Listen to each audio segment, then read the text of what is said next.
Field density test by sand cone method. What is a field density test? It is a common test used to determine the field density of the soil or pavement. What is a sand cone method? It is a technique for calculating the soil's field unit weight following compaction. The experiment's objectives: to determine the in situ density of soil using the sand replacement method. Laboratory materials and equipment. Sand. Sand cone apparatus. Density plate. Number 10 sieve. Tin pans. Weighing scale. Trowel. Oven.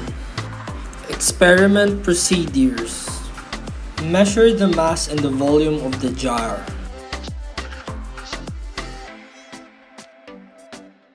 Measure the mass of the 3 tin pans. Prepare the dry uniformly graded soil, making sure that it passed through the number 10 sieve.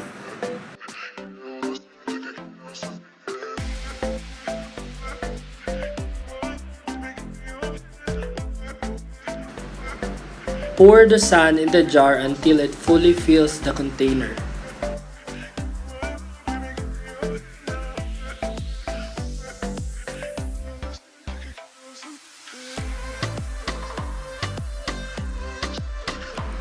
Measure the mass of the jar with sand. Go to the designated place and place the density plate on the site.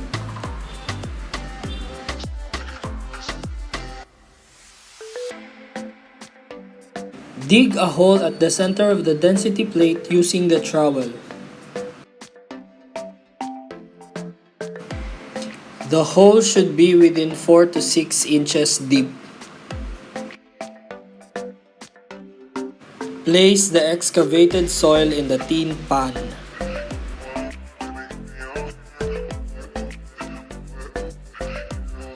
Measure the mass of the tin pan and the excavated soil.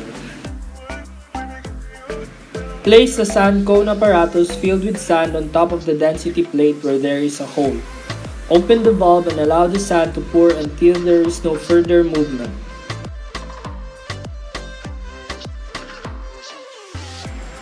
Close the valve and remove the sand cone apparatus. Weigh and record the mass of the remaining sand in the jar. Repeat the steps for another 2 additional trials in order to obtain a total of 3 sets of data.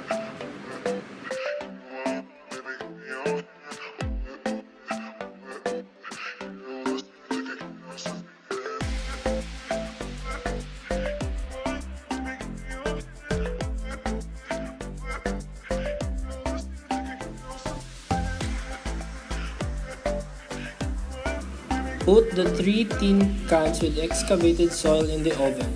Wait for 24 hours and measure the mass of the dried soil.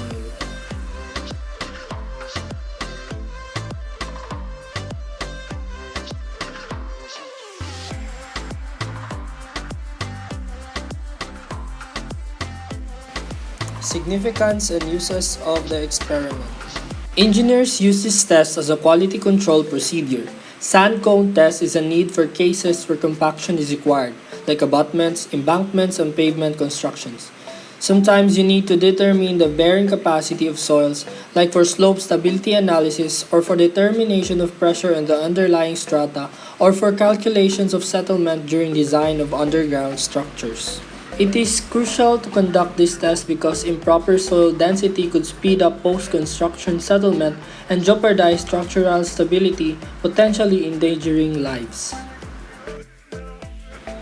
The experiment standard used is according to the American Association of State Highway and Transportation Officials T191, density in place by the sand cone method.